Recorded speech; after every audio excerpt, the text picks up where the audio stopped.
네, 안녕하세요. 세계 음식 문화 우영민입니다. 오늘은 저희 세계 식문화 관련해서 얘기를 좀 해볼까 합니다. 그래서 지난 시간에 이어서 오늘은 우리 지난 시간에 금기 음식에 관련해서 얘기를 했었고요.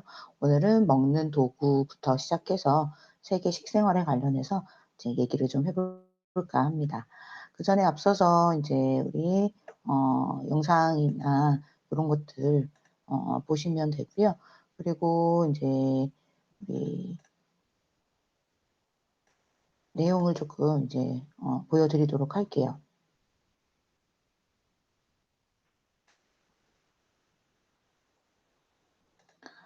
자, 내용을 보시게 되면 우리 음식 관련해서 이제 지난 시간에 금기 음식 관련해서 얘기를 드렸었죠.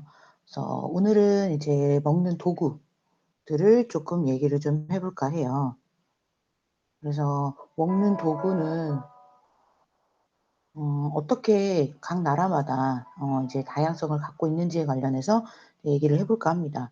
그래서 우리가 먹는 도구들 우리나라는 어떻죠? 우리나라 같은 경우는 숟가락 젓가락을 쓰는 나라이죠. 그래서 흔하게 인제 우리나라, 일본, 중국 대표적으로 이제 "숟가락 젓가락을 쓴다."라고 얘기를 해요.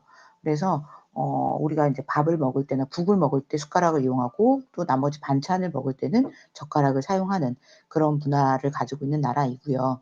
여기 보시면 아라비아 사람들, 아프리카, 인도, 스리랑카, 일부 인제 필리핀 사람들, 이 사람들의 특징은 뭐냐면 손가락으로 음식을 먹는다라는 게 특징이에요. 그래서 이 손가락도 인도 사람들은 손가락 인도 남부인지 북부인지에 따라서도 손가락 마디에 따라서 또 사용을 하는 그런 게 또 나눠져 있거든요. 그래서 먹는 도구를 어떻게 사용하느냐에 따라서도 굉장히 좀 다르게 사용할 수 있는 거고, 일본인 같은 경우는 일본 사람들 같은 경우는 국을 마실 때 거의 국을 두 손으로 들고 그릇을 들고 입에다가 이제 대고서는 이제 마시는 경우들이 많이 있고요. 그렇다고 해서 일본 사람들이 숟가락을 쓰지 않지는 않아요. 숟가락을 쓰는데 거의 대부분이 우리나라처럼 이제 국을 먹을 때 숟가락을 이용한다기보다는 그냥 두 손으로 그릇을 들고 입에다 대고 마시는 경우들을 좀 볼 수가 있죠. 그래서 문화에 대한, 항상 제가 말씀을 드리잖아요. 각 문화에 대한 이런 음식 문화가 있기 때문에 그거를 좀 존중해 주는 것도 굉장히 중요하다라고 얘기를 드렸었고, 그리고 또 북인도 사람들 같은 경우는 음식에 손가락 두 마디 이상은 이제 넣지 않는다라고 얘기를 해요. 그래서 인도 북부 사람들은 손가락 두 마디 이상. 근데 또 반면에 남인도, 그러니까 남쪽에 있는 인도 사람들 같은 경우는 이 음식 자체에다가 손가락 전체를 사용해서 먹기도 합니다. 그러기 때문에 이게 같은 나라이지만 북이냐 뭐 남이냐 이런 거에 따라서도 굉장히 많이 좀 나뉠 수 있다라는 거를 말씀을 드리고 싶어요. 그리고 인제 손으로 먹는 사람들은 오직 사용하는 손이 따로 있죠. 네. 오른손은 음식을 먹을 때, 왼손은 화장실에 볼일 볼 때. 그래서 이거를 분리를 철저하게 해 놓고 사용을 하기 때문에 오히려 우리가 봤을 때는 무조건 손으로 먹는다 그러면 양손으로 막 먹고 이게 인제 뭐 '위생적으로 나쁘다.' 막 이런 생각도 할 수 있는데, 절대 이 사람들은 이 사람들만의 또 룰이 있어요. 규칙이 있기 때문에 그렇게 인제 사용을 좀 한다라고 보시면 될 것 같아요. 그리고 인제 중국인, 일본인, 우리나라, 그리고 베트남 사람들은 거의 대부분이 젓가락을 이용한다라는 게 가장 큰 특징이죠. 그래서 각 나라마다 젓가락 길이나 모양이나 재질이 조금씩은 달라요. 그래서 중국의 젓가락 같은 경우는 좀 더 길어요. 길고, 그리고 좀 더 얘들이 플라스틱이나 대나무나 이런 아니면은 뭐 예전 같은 경우는 인제 뭐 상아로 인제 만들어졌다라고 얘기를 많이 하고요. 그리고 베트남 사람들도 중국 사람들처럼 젓가락을 비슷하게 사용을 한다라고 보시면 되고요. 그에 반대로 인제 일본 같은 경우는 젓가락이 좀 더 짧고, 그리고 좀 더 얇고 끝이 뾰족해요. 왜 그러냐면 일본 사람들 같은 경우는 거의 대부분 생선을, 사방이 다 바다잖아요. 그러다 보니까 생선을 발라 먹기 좋기 위해서 끝을 아주 뾰족하게 만든다는 게 특징. 이라고 보시면 될 것 같아요. 다 반면에 우리나라 같은 경우는 거의 인제 뭐 나무를 이용했다가 예전에는 지금은 뭐 스테인리스를 이용해서 금속을 이용해서 많이 인제 사용을 하고 있고 거기에 인제 가늘고 평평한 이런 음 정도로 사용을 많이 하고 있죠. 길이 정도는 일본하고 비슷하게 길이를 좀 사용하고 있어요. 중국이 좀 더 길게 사용하는 이유는 중국 같은 경우는 워낙에 앉아서 이렇게 먹기 때문에 반찬이나 이런 것들을 사람들과 공유를 굉장히 많이 하거든요. 그래서 그런 부분들이 좀 있고 그리고 중국 같은 경우는 튀김 요리나 이런 것들도 반영이 됐다라고 얘기는 많이 해요. 그래서 세 나라가 똑같이 젓가락을 쓰지만 또 다른 형태의 다른 재질의 다른 특징을 가지고 있다라는 거. 이런 것들도 인제 여러분들이 보실 수 있겠죠. 그리고 우리 지금 인제 뭐 아시아나 이런 식당에서 보게 되면 좀 다른 면이 있어요. 우리가 외국 사람들 같은 경우 우리가 스테이크를 먹게 되면 외국인들은 나이프를 같이 사용하죠. 근데 우리나라 아시아 같은 경우는 나이프가 거의 없죠. 그래서 왜냐하면은 이 나이프 자체가 굉장히 무기로 사용되는 그런 부분들이 또 있다 보니까 이것들을 인제 식탁 위에 올리지 않는 거 그게 인제 뭐 어떻게 보면 '신뢰감의 표시다.'라고 얘기를 드릴 수 있을 것 같아요. 그래서 그렇게 인제 생각함으로써 우리 아시아 사람들 같은 경우는 '나이프나 이런 것들을 사용하지 않는다.'라는 거를 인제 얘기를 드릴 수 있을 것 같아요. 그리고 이제 소리 내어 먹는 거. 이것도 각각의 나라마다 또 틀린 부분들이 굉장히 많아요. 우리나라 같은 경우는 지금은 소리 내서 먹죠. 왜냐하면 먹방이나 이런 것들이 굉장히 많이 나오고 그리고 소리를 내서 먹어야지만이 또 맛있게 또 들리기도 하고 그러기 때문에 소리를 내서 먹는데 우리나라는 원래는 소리 내서 먹지 않았어요. 입 안에다가 음식을 딱 넣어 놓고 오물조물조물 씹어가면서 상대방하고 얘기하는 것조차도 굉장히 안 좋은 걸로 인제 생각을 했기 때문에 소리 내서 먹진 않았는데 그 소리 내서 먹는 거 자체가 일본에서부터 인제 영향을 좀 받기는 시작했죠. 일본 같은 경우는 오히려 소리를 내서 먹어요. 왜냐하면 소리를 내서 먹는 게 그 음식 자체가 굉장히 맛있다라는 거를 표현해 주는 그런 하나의 제스처이기 때문에 소리를 내서 먹기도 하고 그리고 국수나 메밀, 특히 메밀이나 우동 같은 경우도 소리를 내서 먹어야 좀 더 맛있게 는다라는 거. 그리고 상대방 만들어 준 사람한테 "내가 지금 맛있게 먹고 있습니다."라는 걸 호의를 표시하는 거를 인제 나타내거든요. 그래서 그런 부분들이 좀 얘기 가 그런 부분들이 있고 우리나라는 소리 내서 먹지 않는 것 중에 예전엔 소리 내서 먹지 않았던 것 중에 이유 하나는 중국의 영향을 좀 많이 받았어요. 그래서 중국 사람들 자체가 먹을 때 소리를 내지 않는 게 가장 큰 특징이었고 그리고 뭐 "소리를 낸다."라고 하면 "식사 예절에서 어긋난다."라는 것들에 대한 행동으로 간주를 했기 때문에 그래서 처음에는 우리가 중국의 영향을 좀 받았고 지금 현재에는 일본의 영향을 받아서 먹을 때 소리를 좀 내면서 먹기도 하죠. 네. 그래서 그런 부분들이 음 좀 있을 수 있고요.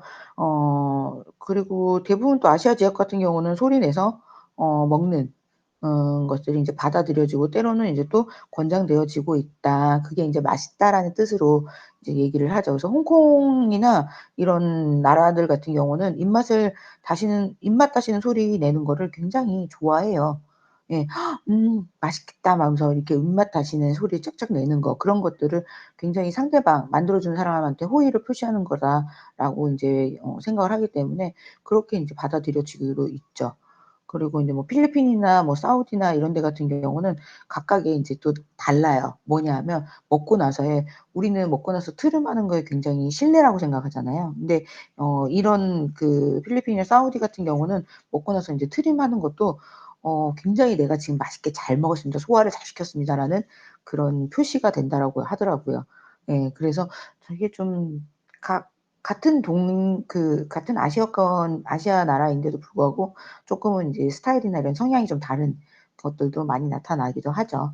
그래서 뭐 다른 우리나라뿐만 아니라 뭐 각각의 일본, 중국, 뭐 아시아 쪽에 이런 나라들도 '이런 특징을 갖고 있구나.'라는 거를 여러분들이 알고 계시면 될 것 같고 그다음에 이제 잔 또는 그릇을 비우는 거.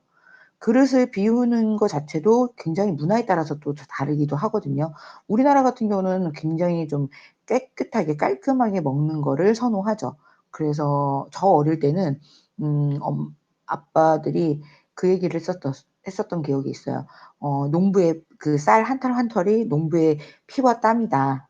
그래서 이건 남기지 말고 꼭 깨끗하게 다 잘 먹어라."라고 인제 얘기를 들었던 기억이 있거든요. 그래서 우리나라 같은 경우도 뭐 이렇게 깨끗하게 비우는 그런 것들이 있고요. 근데 뭐 요르단이라는 그런 나라 같은 경우는 음식을 쪼끔 남기는 거, 그런 것들도 예의의 표시로 좀 있거든요. 그래서 '되게 다르다.' 라는 거를 또 느낄 수가 있을 것 같고, 그다음에 필리핀 사람들 같은 경우도 주인에게 "접대를 잘 받았다."라고 인제 표시하는 게 음식을 쪼끔 남기는 그런 문화성이 있고, 그다음에 이집트인들도 주인에 대한 찬사가 풍성하게 대접받았다는 것이 이제 상징으로 음식을 쪼끔 남기는 그런 성향을 좀 갖고 있어요. 그래서 이런 각각의 문화에 따라서도 음식을 잔을 또 비우는, 또 깨끗하게 또 먹는 이런 것들이 좀 다를 수 있다라는 거. 그리고 우리나라 특히나 술 같은 경우는 어때요? 와인하고 소주하고 좀 비교를 해 볼까요? 와인 같은 경우는 와인이 다 먹기 전에 와인이 쪼끔 남았을 때 와인을 따라 주는 게 예의거든요. 그 와인을 다 먹을 때까지 호스트가 그거를 눈치채지 못하고 또 그걸 채워 주지 않는다라고 하면 굉장히 예의에 어긋나는 그런 부분이에요. 그런데 우리나라 소주는 어때요? 따라 주고 짠 하면서 완전하게 원샷하는 그런 문화성을 갖고 있죠. 그래서 뭐 밑에 이렇게 "남기지 말아라." 막 이런 식으로. 그래서 다 마시게 하는, 잔을 비우게 하는 그런 문화성은 우리나라 이런 부분들이 있고, 또 외국 같은 경우는 뭐 그 와인 같은 경우는 쪼끔 남겼을 때 좀 따라 주는, 그러니까 이게 참 다른 부분이기도 하기 때문에 우리가 이런 것들을 좀 배워서 어디에 가도 그 공간에서 와인을 먹을 때 아니면 소주를 먹을 때 뭐 맥주를 먹을 때 이럴 때 뭐 음식 같은 경우도 마찬가지고 이런 것들을 좀 잘 알고 가시는 것도 되게 중요하죠. 그래서 이런 굉장히 다양하게 나타나고 있다라는 것들을 또 보실 수 있을 것 같고요. 그다음에 식생활과 식문화 같은 경우는 인제 식생활에 적응 현상이라는 게 있어요. 그래서 우리 음식 문화를 형성하는 요인들, 제가 앞전에도 뭐 말씀을 좀 드린 적이 있었긴 했는데, 그게 굉장히 좀 이제 다양하게 나타나는 것 중에 하나가 인제 인간의 기술, 그다음에 우리 인제 전체적인 사회의 규범, 이런 것들로도 인제 나타나기도 하고요. 그리고 또 한 가지는 이제 자연 조건이 굉장히 큰 문화의 형성으로 나타나기도 합니다. 그 이유 중에 하나가 뭐냐면 지형, 기후, 토양, 이런 것들이 굉장히 큰 영향을 차지하죠. 그래서 어떤 지형을 갖고 있는지, 어떤 기후를 갖고 있는지, 어떤 토양을 갖고 있는지에 따라서도 각각의 그 재배하는 거, 그다음에 우리가 먹을 수 있는 식재료, 이런 것들이 다양하게 인제 나타나기 때문에 이런 것들 자체가 굉장히 서로 밀접하게 연결되어 있고, 그것들이 인제 우리가 살아가면서 식사 행동으로 이제 형성이 된다라고 보시면 되겠죠. 그래서 우리가 지금 현재에는 인간의 기술 자체가 굉장히 많이 좋아졌잖아요. 그러다 보니까 식품의 획득이나 조리나 가공이나 이런 것들, 그리고 뭐 이걸 보존하는 방법, 이런 것들도 굉장히 많이 또 좋아진 형태이기도 하고, 유통이나 이런 과정에서도 굉장히 많이 좋아졌죠. 그래서 요즘에는 뭐 산지 배송, 예, 직배송 뭐 이런 것들도 뭐 좋아졌다 보니까 오히려 인제 마트에서 사는 물건들도 있지만 산지 현지에서 굉장히 싱싱한 이런 물건들을 직접 받아볼 수 있는, 가격대도 더 저렴하게 중간에 도매상이 안 끼기 때문에 더 저렴하게 이제 구매할 수 있는 그런 부분들이 굉장히 많이 달라지고 있는 것 같아요. 그래서 우리가 인제 인간의 어떻게 보면은 인간의 힘이기도 하고 인간의 기술이기도 하죠. 이런 것들을 인제 쪼끔씩 더 좋은 제품들을 먹기 위해서 이제 만들어가는 과정, 이런 것들이 인제 다 이 안에 포함이 되어 있다라는 거죠. 두 번째는 인제 사회 규범 같은 경우는 우리가 뭐 자연 조건도 굉장히 중요하지만 사회 규범도 굉장히 중요하거든요. 사회 규범이라고 하는 것 자체가 우리가 종교나 아니면 의례나 풍속 같은, 특히나 종교적인 부분에서 뭐 고기를 안 먹는다든지 아니면은 뭐 어떤 특정 이런 식재료를 뭐 피한다든지 이런 것들도 굉장히 우리가 식습관이나 이런 것들에 영향을 굉장히 많이 미치거든요. 그게 인제 사회 문화 여건이라고 얘기를 많이 하고요. 그래서 사회 문화 요인 중에 이제 가장 큰 영향력이 아까도 말씀드린 것처럼 종교. 이런 것들. 그래서 종교에 따라서 인제 우리가 지난 시간에 했던 금기 음식이나 이런 먹는 그 습관이나 이런 것들에 따라서도 굉장히 많은 룰이 있죠. 그래서 그런 것들을 인제 지키도록 굉장히 그쪽에선 종교 쪽에서는 요구를 하고, 그리고 이런 것들을 지켜야지만이 우리가 종교의 이런 믿음이나 이런 것들이 훨씬 더 커진다라고 얘기를 많이 하고 있기 때문에, 그래서 그런 부분들을 좀 얘기를 많이 하는 것 같아요. 그래서 인제 우리가 그 나라마다 그 문화마다 가지고 있는 음식, 그리고 그 음식에 대한 조리 가공법, 그리고 식사 양식, 이런 것들이 기본적인 특성이나 이런 것들을 통해서 한 민족의 식생활의 특성으로 이제 나타나는 거죠. 거기에 인제 가장 큰 조건이 아까 말씀드린 것처럼 자연 환경 조건이 적용되어 있다라는 거, 이것도 좀 알고 계시고, 그리고 또 식생활이 예전 식생활이 지금까지 국축할까요? 그러진 않은 것 같죠. 계속적으로 바뀌고 있어요. 시대가 바뀌고 트렌드가 바뀌고, 그리고 이러다 보니까 식생활도 계속 바뀌고 있다라는 거를 여러분들이 알 수 있을 것 같고, 저만 해도 제가 어릴 때 했던 식생활 습관과 지금의 식생활은 굉장히 또 많이 바뀌고 있거든요. 그런 것들이 인제 사회 환경에 대한 조건이나 그리고 발전이나 이런 것들에 따라서도 크게 작용되고 있다라는 것도 좀 알고 계시면 좋을 것 같아요. 그래서 이 지금 시대에 어떤 경제성이나 또 이런 산업성이나, 그리고 특히나 또 달라진 중에 가장 큰 달라진 점은 가족 제도죠. 예, 예전에는 대가족을 위주로 해서 우리가 인제 그 식습관이 이루어지고 또 그 안에서의 식문화가 이루어졌다라고 하면, 지금은 굉장히 소규모로 이루어진, 정말 단촐하게 많아야 뭐 3 명, 4 명, 그리고 인제 거의 대부분이 1인 가구들이 많이 생겨났기 때문에 그런 식문화가 이런 것들이 되게 많이 바뀌어 있고요. 특히나 지금 같은 경우 코로나19라는 이 사태 때문에라도 더 많은 1인 식사, 정말 배달 음식도 너무나도 인제 자리를 굳건하게 잡았고요. 거기에 인제 뭐 진짜 새벽 배송 이런 것들도 지금 굉장히 많이, 왜냐하면 외부 나가서 밖에 나가서 먹을 수는 있지만 되도록이면 집안에서 생활하는 패턴이나 이런 것들이 많아졌기 때문에, 우리가 인제 그런 부분들, 그리고 인터넷의 발전으로 인해서 우리가 또 시키는, 배달을 하는 그런 것들이 굉장히 간편화가 되어 있기 때문에, 이런 부분들이 지금의 식생활 문화를 또 많이 바뀌게 만드는 게 아닌가라는 생각들도 많이 가지고 있죠. 그래서 그런 것들이 중요한 조건으로 또 작용을 또 많이 하기도 하고요. 그래서 인제 각 시대마다의 지금 환경에 또 이런 것들이 또 만들어지고, 그 식생활 문화에 따라서도 굉장히 뭐 개성이라든지 아니면은 또 그런 거에 대한 특수성이라든지 이런 것들이 형성이 되고 있는 것 같아요. 그래서 지금 각 시대의 식생활은 그 시대, 그러니까 지금 현재의 식생활은 지금 현재의 사회 환경 요건이 그대로 표출이 되어 있다라고 보시면 될 것 같아요.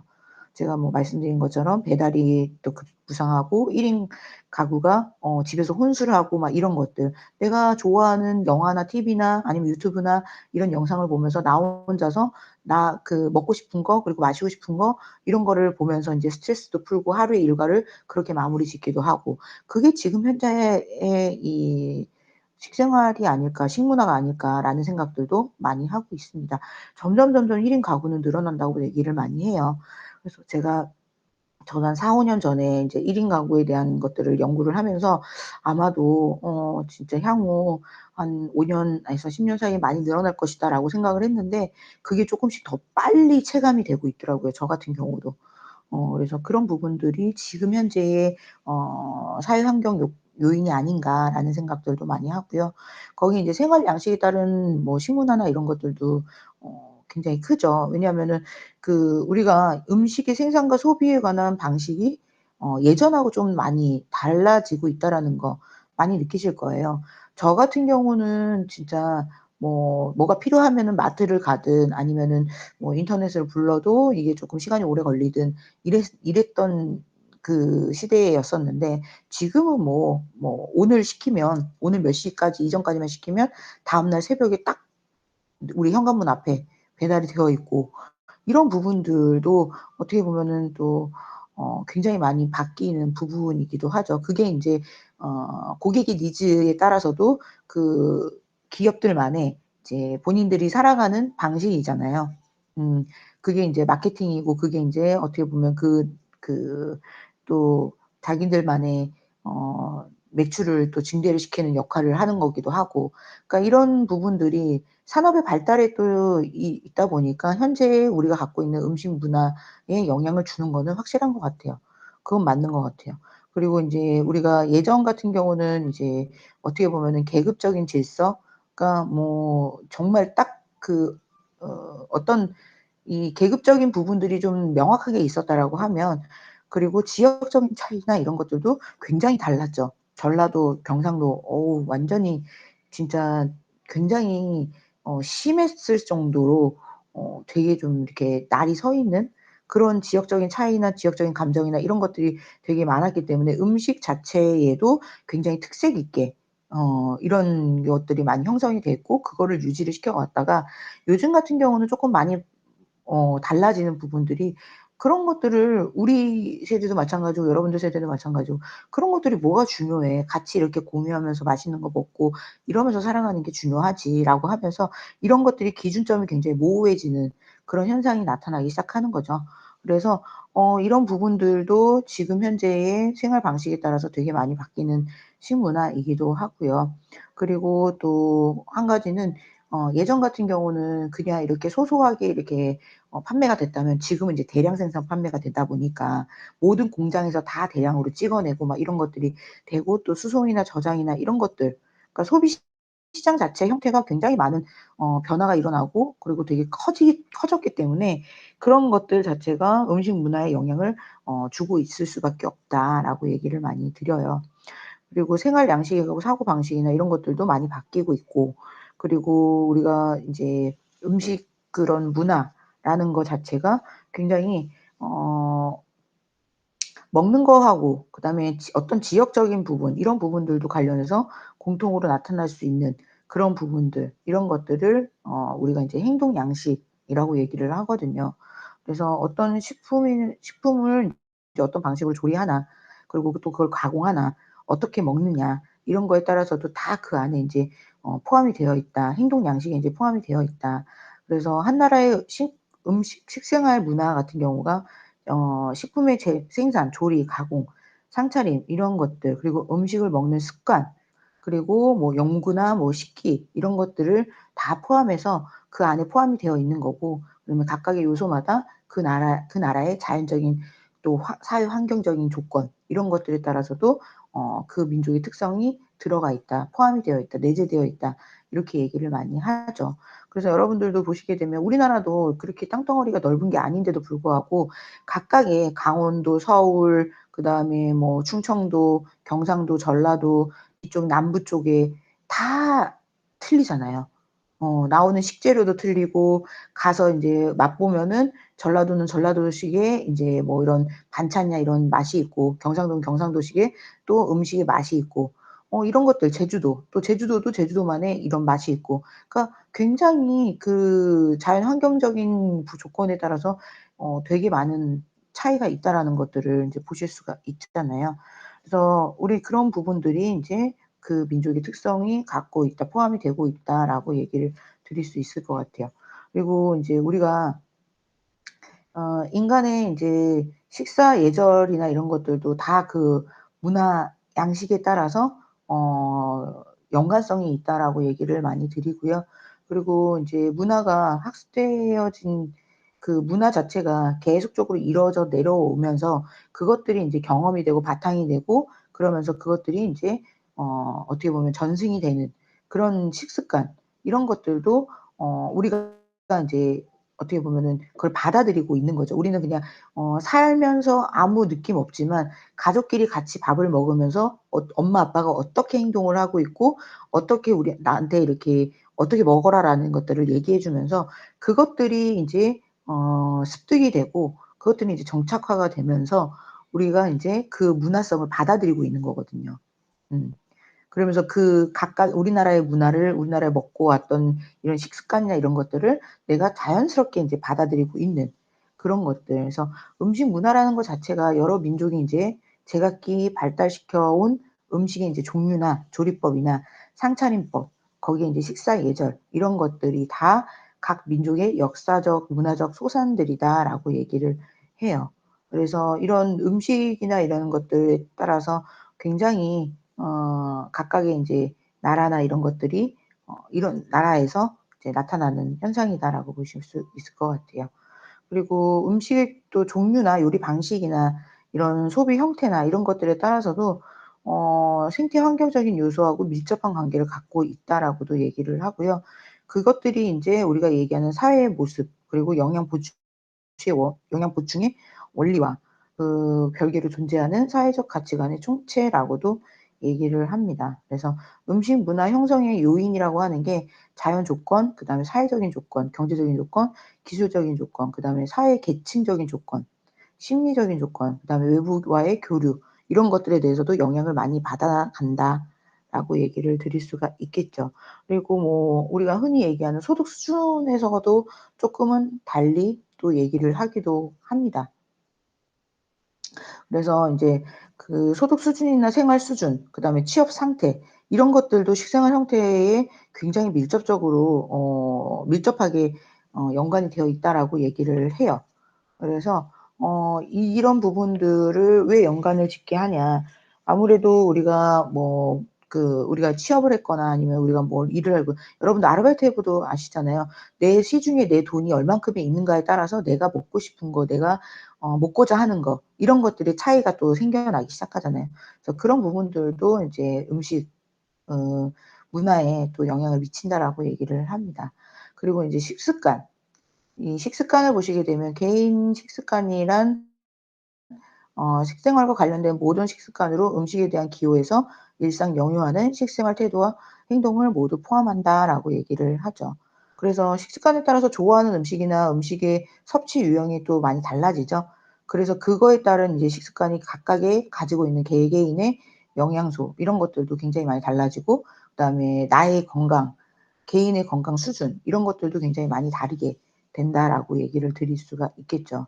그래서 이런 식습관 자체가 굉장히 중요하다라고 얘기를 하죠. 그래서 어릴 때부터 근데 저는 인제 식습관이라고 하는 게 어릴 때 못 먹거나 이런 것들은 없어요. 안 먹거나 못 먹거나 하는 건 없는데 거의 대부분이 이거는 뭐 연구에서도 나왔지만 엄마의 식습관이 아이들의 식습관을 좌우를 해요. 엄마들이 뭐 당근을 안 먹거나 뭐 이런 채소 종류를 잘 안 먹고 좀 약간 육류 스타일이다 그러면 애들이 어릴 때부터 물론 인제 엄마들은 다양하게 영양소를 섭취해야 돼, 골고루 섭취해야 돼 그래서 이런 것들을 챙겨 주긴 하지만 그래도 본인이 안 먹기 때문에 나중에 커가면서 그 반찬 자체가 거의 인제 육류 쪽으로 많이 쏠리게 되거든요. 그렇게 되면은 아이들도 그 음식의 그 맛에 길들여져 있다 보니까 그런 형태로 좀 많이 바뀌는 형태가 되는 것 같아요. 그래서 그런 식습관이나 이런 것들도 그렇게 또 얘기를 또 하기도 하고 크게는 우리가 뭐 개인적인 역할은 그런 것들도 있겠지만 크게는 뭐 사회 문화적인 여건들도 있습니다. 그래서 이 사회 문화적인 여건에 따라 장기간에 걸쳐서 형성되는 인간의 식습관 이런 것들도 굉장히 또 야기가 많이 되고 있기도 하고요. 그래서 우리나라에 있는 그 음식이나 반찬이나 이런 것들이 세계적인 그 식단으로 봤을 때는 굉장히 좋은 식단이에요. 채소, 고기, 뭐 탄수화물 이런 것들이 다 골고루 5대 영양소가 골고루 다 섭취가 되어 있기 때문에. 근데 인제 뭐 패스트푸드나 이런 것들이 좀 많은 나라 같은 경우는 쪼끔 한쪽으로 치우쳐져 있으니까 그런 것들이 비만의 원인이 되기도 하고 그리고 그것들이 인제 모든 병의 원인이 되기도 하는 그런 것들이 있을 수 있겠죠. 그래서 이런 부분들을 좀 얘기를 많이 하고요. 그다음에 네 번째는 사회 변화에 따른 질병의 형태.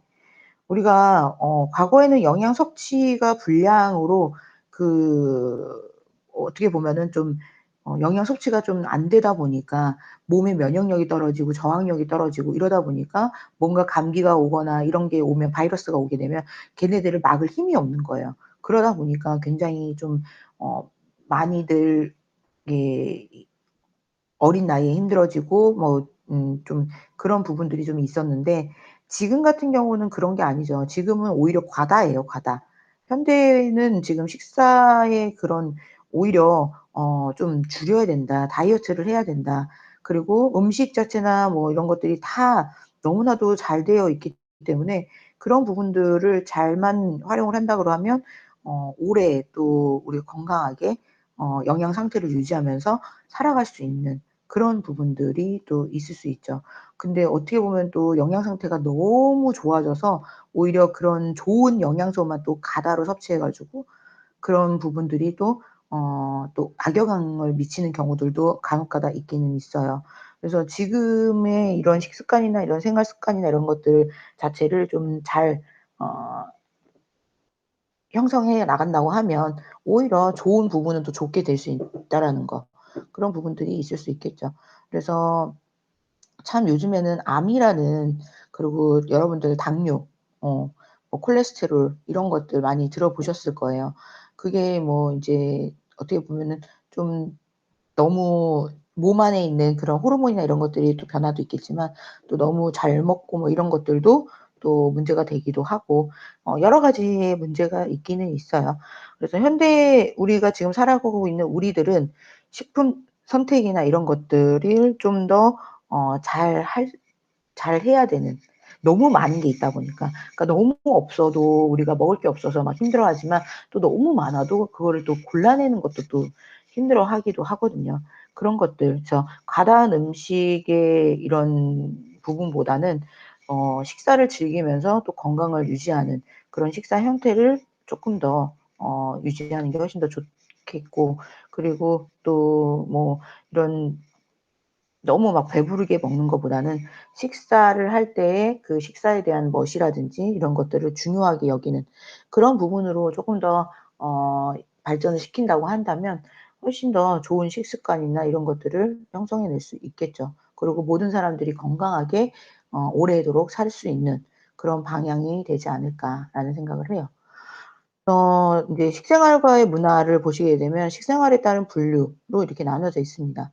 식생활은 크게 이제 고대 문명 발상지로 따른 분류라고 해서 우리가 크게 인제 뭐 수식, 저식, 스푼, 포크, 나이프 이런 문화권으로 좀 나뉘어요.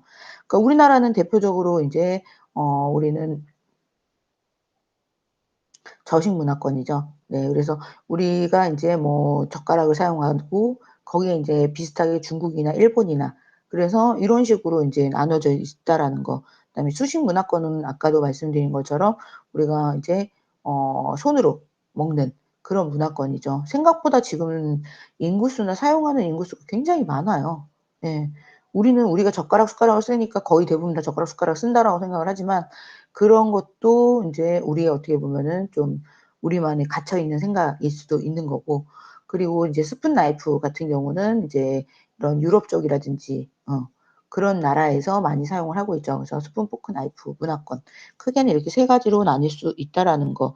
이게 인제 뭐 먹는 방법 그다음에 뭐 종교에 따른 이런 것들 그다음에 또 주식에 따른 그래서 유럽이나 외국 같은 경우는 빵이나 이런 것들도 먹긴 하지만 거의 대부분이 스테이크나 이런 것들을 먹기 때문에 그런 위주로 인제 문화권이 형성이 되는 거고 우리나라 같은 경우는 아무래도 이제 밥, 쌀 어 이런 거와 인제 반찬 위주로 국, 반찬 위주로 이렇게 먹다 보니까 첩으로 먹잖아요, 우리나라 같은 경우는. 그러다 보니까 그런 부분들이 인제 숟가락, 젓가락을 사용하게 되는 그런 나라로 인제 발전이 되고 지금 현재 그렇게 먹고 있죠.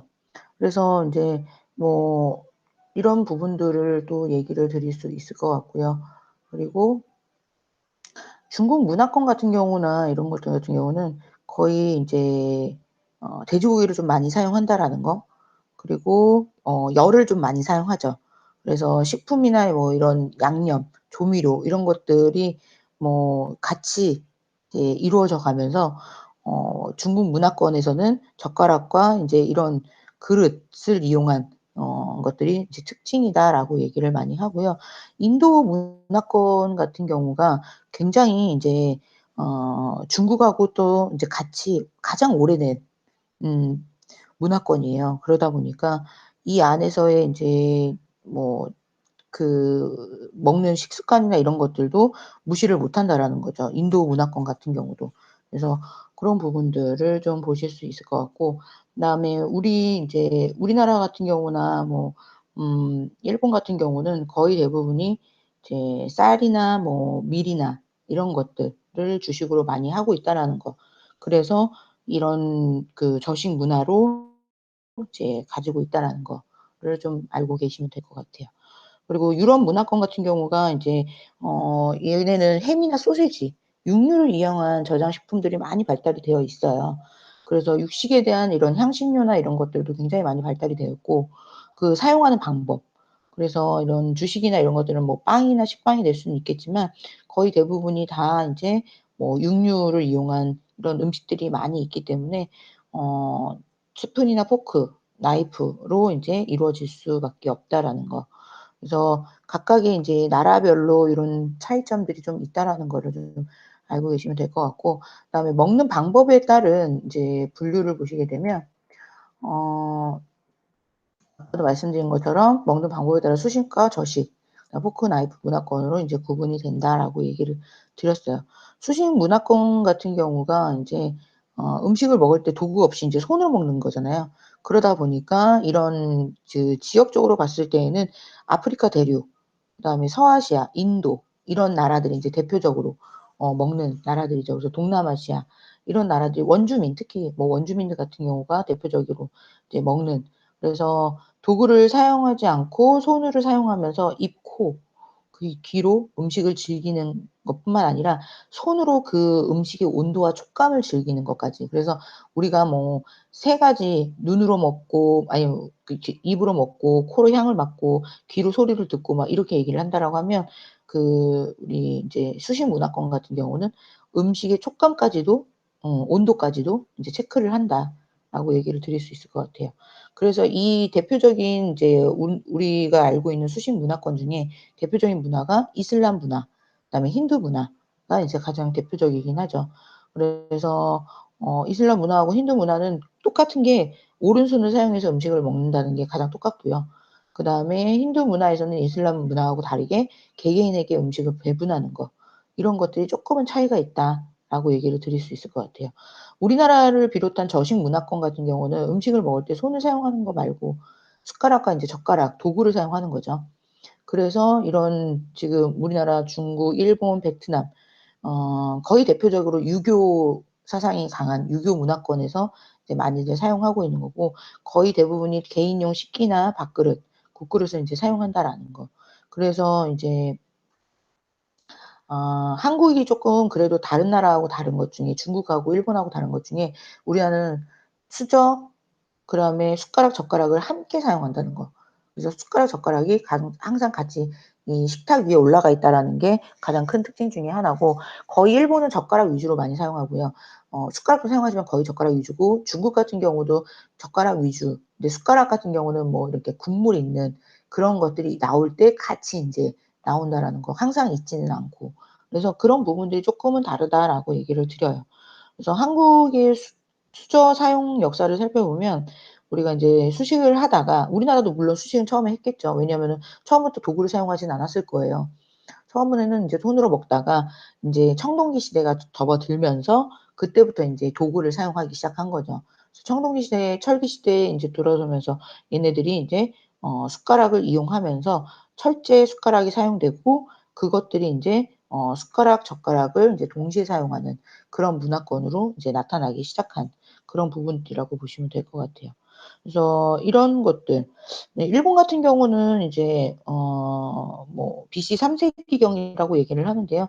이때 인제 유적지에서 나무로 만든 숟가락과 젓가락이 인제 만들어졌다라고 얘기를 해요. 그리고 인제 나라 시대라고 하는데, 그거는 인제 뒤에서 또 제가 말씀을 좀 드릴 건데, 이때 인제 이 궁전 안에서 숟가락과 젓가락을 동시에 사용했던 것들이 인제 조금씩 나온대요. 근데 어 지금은 숟가락을 안 하고 젓가락만 사용하는 이유 중에 하나는 뭐냐면, 이게 인제 궁에서는 숟가락, 젓가락을 다 썼는데 민간의 그 서민들은 숟가락을 사용한 흔적이 보이지 않는대요. 거의 대부분이 다 그렇거든요. 뭐가 있냐면 궁에서 사용했던 것들이 일반적으로 우리가 살아갈 때 그런 걸로 이어지진 않아요. 거의 대부분 서민들이 사용했던 방식들, 서민들이 사용했던 그런 형태들이 계속적으로 이렇게 꾸준하게 이어져 내려오거든요. 그러니까 우리나라 같은 경우는 청동기 시대를 거쳐서 그때부터 인제 숟가락 젓가락이 만들어지면서 서민들도 같이 숟가락 젓가락을 사용하다 보니까 지금까지 숟가락 젓가락을 사용한 거고, 일본 같은 경우는 궁에선 사용했지만 서민들이 사용하지 않았기 때문에 젓가락만 지금 현재 인제 많이 사용하는 형태로 남아 있는 그런 형태로 이제 음식 문화가 계속 계승이 되고 있는 거거든요. 그래서 그런 부분들을 인제 보실 수가 있을 것 같아요.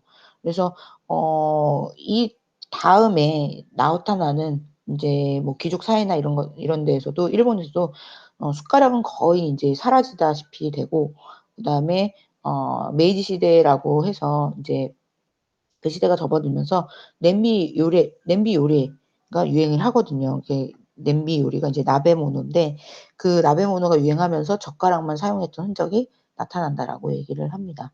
그래서 이런 먹는 방법에 따라서도 굉장히 또 많이 바뀌고, 그리고 현재 그렇게 인제 사용하고 있다라는 것들을 좀 보실 수 있어요. 그래서 중국 같은 경우가 인제 수저 사용 역사를 보면, 원래는 중국 아까 지금 플라스틱이나 이런 것들을 많이 쓴다라고 얘기 드렸잖아요. 근데 원래는 인제 상아로 만든 젓가락을 많이 사용했다라는 이야기가 전해져 내려오기는 해요. 그래서 이게 좀 어떻게 보면은 중국도 숟가락 젓가락을 넣은 광주리라는 이런 것들이 어느 인제 그런 편전에 보시면 나와 있긴 하거든요. 그래서 이게 한 세트로 이루어졌다, 그때만 해도. 근데 이제 식사를 하면서부터 어 얘네들이 인제 수저 문화권이나 이런 것들은 굉장히 많이 형성이 되기는 했는데, 중국하고 일본의 가장 공통점은 식재료의 영향이에요. 그래서 식재료의 영향에 따라서 인제 젓가락 문화권으로 많이 형성이 되고 숟가락 문화권이 좀 많이 퇴색가 됐던 부분들이 있고요. 유일하게 우리나라만 완전하게 수저 문화권으로 계속적으로 이제 나타나기 시작한 거고, 지금도 현재 그렇게 사용을 하고 있다라는 거를 인제 말씀을 드리려고 해요. 그리고 서양 문화권의 대표적인 식사 도구가 우리가 인제 포크, 나이프, 스푼이죠.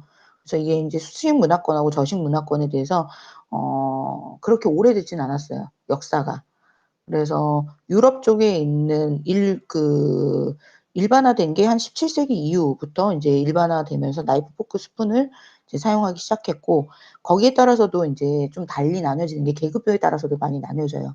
상류층 같은 경우는 인제 모든 것들을 다 격식을 차리면서 먹기 때문에 포크, 나이프, 스푼이 다 올라가 있죠. 근데 인제 서민들은 그렇게까지는 안 돼 있기 때문에 전파되는 서민들한테 전파되는 시기나 이런 것들은 유럽마다 나라마다 또 다 틀려요. 빨리 전파가 되는 나라도 있고 또 늦게 전파가 된 나라가 또 있었고. 근데 지금은 어떻게 보면은 또 유럽 쪽에서는 스프, 포크, 나이프가 그래도 다 정착이 돼서 그렇게까지 지금까지도 그렇게 사용을 하고 있고, 그리고 적극적으로 쓰기를 인제 권장을 하기 시작하면서부터 지금까지 인제 유지를 하고 있다라는 거. 그래서 그런 것들을 보실 수 있을 것 같아요. 그다음에 이제 종교에 따른 분류. 종교에 따라서 이런 우리 식문화권이나 이런 것들이 굉장히 많이 바뀌었다라고 계속 누누이 제가 말씀을 드렸었죠. 그래서 힌두 음식 문화권, 뭐 불교 음식 문화권, 이슬람 문화권, 그리스도교 음식 문화권, 이런 것들로 인제 좀 나눠질 수 있다라는 거. 그래서 거의 대부분이 나라의 문화를 보시게 되면 종교라는 것 자체의 음식 문화권을 무시할 수는 없어요. 굉장히 많은 큰 부분을 차지하고 있고, 지금도 마찬가지고, 예전에는 오히려 그 믿는 신앙에 대한 이런 것들이 더 컸기 때문에 오히려 그런 부분들이 지금의 종교로도 많이 또 인제 나와 있기도 하고요. 그리고 우리나라, 중국, 일본은 마찬가지 유교 사상이 좀 강했던 나라이기도 하잖아요. 그런 부분들이 우리가 살아가는 데 의식주 생활에 굉장히 많은 영향을 줄 수밖에 없다라고 얘기를 드려요. 그래서 음 예전 역사가 우리가 인제 기록되기 전부터 이 종교의 문화성은 굉장히 큰 사람들한테 영향을 많이 미쳤죠. 그래서 어떤 음식을 먹어야 되고 어떤 음식은 먹지 말아야 되고 이런 것들이 이 종교에 의해서 이제 정해져 있다라고 해도 과언은 아니에요. 그래서 이런 음식들도 조리해야 되는 방법, 그리고 조리한 거를 인제 먹어야 되는지 말아야 되는지 이런 것들, 그리고 격식 이런 것들도 다 그 종교 안에 이제 포함되어 있다라고 얘기를 드릴 수 있죠. 그래서 종교와 금기 음식에 대한 거를 보면 그 음 기독교 같은 경우는 이제 좀 달라요. 기독교는 굉장히 많은 종파를 갖고 있기 때문에 그 종파에 따라서도 굉장히 많이 나뉘는데, 지금은 뭐 거의 대부분 다 하지만 종파에 따라서 뭐 술과 어 이런 육류 이런 것들을 금하는 종파들도 있었고, 그다음에 힌두교 같은 경우는 대표적으로 인제 쇠고기나 이런 술을 좀 많이 금지를 하고요. 그리고 카스트 순위가 높을수록 채식을 고집한다라고 얘기를 해요. 카스트 제도는 아직까지도 있습니다. 특히나 네팔 같은 경우가 거의 인제 그런 부분이죠. 태어나면서부터 딱 계급이 정해져 있는 거예요. 근데 그 카스트 제도가 지금도 유지가 되고 있긴 하지만, 지금은 그래도 다 뭐 친구 맺고 막 이렇게 살고 현재 살아가는데 그렇게 막 그건 없는데, 어쨌든 간에 그 제도는 없어지지 않고 계속 있기는 있더라고요. 근데 그 카스트 제도가 높으면 높을수록 고기를 안 먹고 육류를 안 먹고 채식을 한다라는 거, 그런 것들. 그다음에 불교 같은 경우는 거의 여러분들도 많이 알고 계시겠지만 육류 섭취, 살아있는 것들을 죽이면 안 된다라는 그것들이 굉장히 강하기 때문에 그런 부분들을 좀 꺼려하죠. 그리고 이슬람교 같은 경우도 죽은 짐승의 고기와 피, 그다음에 돼지고기 이런 것들을 인제 모두 금하는 그런, 그래서 종교에 따라서 금기 식품이나 이런 것들이 되게 또 다양하게 달라질 수 있다라는 것들을 보일 수 있다. 그래서 이런 부분들, 그래서 우리가 인제 종교라고 하는 거에 대한 그 신앙 심리나 이런 것들에 따라서도 굉장히 그 나라마다의 먹을 거, 못 먹을 거 이런 것들이 정해져 있었고, 그것들이 지금 현재까지도 이제 꾸준하게 이어져 내려오고 있다라는 거. 그래서 그런 부분들을 좀 얘기를 드릴 수 있을 것 같아요. 그래서 종교에 따른 분류까지도 하고요. 그다음에 주식에 따른 분류. 주식에 따른 분류 같은 경우도 이제 좀 많이 바뀌고 있기는 하죠. 그래서 정착한 지역의 자연 환경에 따라 주식이 다르기 때문에 "주식을 기준으로 식생활 문화권으로 나눌 수 있다."라고 얘기를 해요. 그래서 원시 시대 같은 경우는 인제 동식물을 채취해서 먹는 거, 이런 것들이 인제 가장 기본이죠. 그때는 뭐 먹을 게 없으니까 모든 게 인제 보이면은 그거를 먹고 그렇게 생활을 했다라고 인제 얘기를 드릴 수 있을 것 같고, 그다음에 인제 우리가 인제 가장 오래된 그 곡물 중에 하나가 인제 보리예요, 보리. 여러분들 보리밥 좋아하세요? 그래서 보리 가장 오래됐다라고 얘기를 많이 하고, 재배한 지가 가장 오래된 곡물 중에 하나이기도 합니다.